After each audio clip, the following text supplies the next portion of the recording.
BK 뉴스입니다. 우리나라 일각에서조차도 지소미아 연장에 대한 부분을 두고 일본 언론의 말들을 그대로 가져와서 한국이 패배했다는 이야기도 나왔었죠. 전혀 사실이 아님에도 말입니다.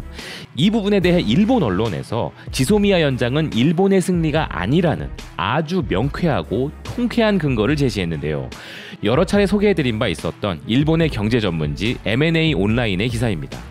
한국의 지소미아 종료 연장은 정말 일본의 승리인가? 라는 헤드라인으로 관련 내용을 전했는데요.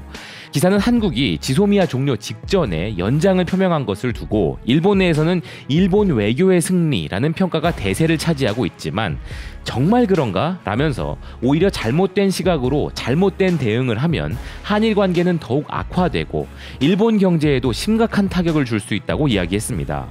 기사는 한국이 언제든지 지소미아를 종료할 수 있다는 것을 전제로 지소미아 종료 발표에 대한 효력 정지를 한 것뿐이고 일본에 대한 WTO 제소 절차 역시 수출 규제와 관련한 양국의 대화가 진행되는 동안 일시정지한 것뿐이다 라는 것이죠.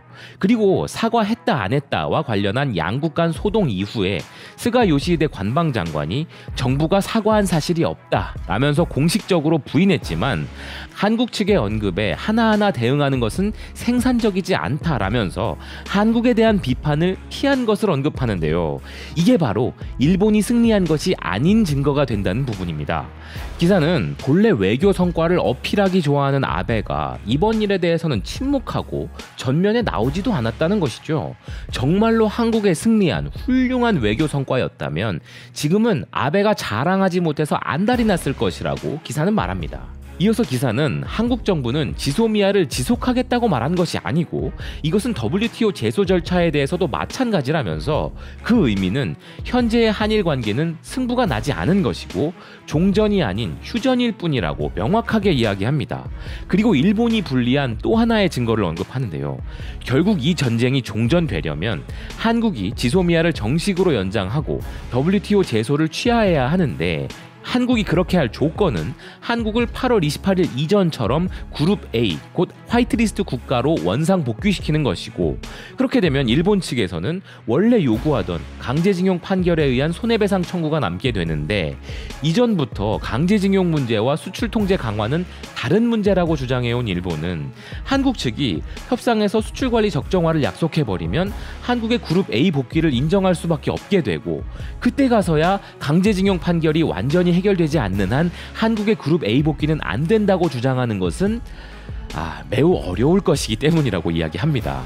또한 기사는 애초에 한국이 보여준 일시적 타협은 일본의 외교 성과가 아니라 미국의 강한 압력에 의한 것으로 보는 것이 옳으며 일본은 한국이 이런 결정을 내리는데 적극적인 작용을 한 것이 없다고 지적하는데요.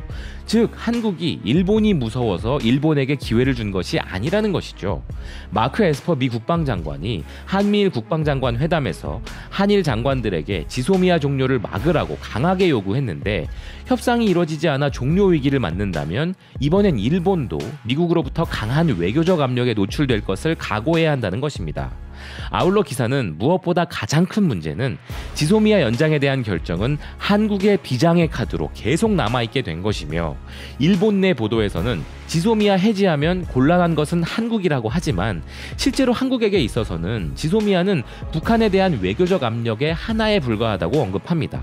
그리고 한국이 북한의 탄도미사일 궤도와 성능을 정확히 알려면 일본 자위대 데이터가 필요하긴 하지만 한국은 탄도미사일보다는 북한의 다연장 로켓포의 사정거리를 우려하는 부분이 더 크다면서 자위대가 제공하는 정보가 북한의 군사기술력을 파악하는 데 유용하긴 하겠지만 실전에 있어서는 한국에게 자위대 정보는 필수 정보가 아니라고 이야기합니다. 오히려 지소미아 종료가 되면 한국이 수집한 북한 내부 정보를 얻지 못하기 때문에 일본의 데미지가 더 크고 한반도 평화 프로세스에 깊이 관여하지 못하게 되어 결국 국방 이전에 외교상의 큰 마이너스가 될 것이라고 기사는 우려합니다. 기사는 끝으로 일본 정부의 고위 강요와 여당 의원들에게 경고를 날리며 마무리되고 있는데요. 조심성 없는 발언으로 간신히 시작한 협상을 다시 교착 상태로 만드는 짓은 피해야 할 것이라고 당부를 합니다. 네, 기사의 당부처럼 앞으로 일본 정부는 함부로 입을 놀려 간신히 이어지고 있는 협상을 파토내는 좌충수는 두지 않길 바랍니다. 지금까지 BK 뉴스였습니다. 시청해주셔서 감사드립니다.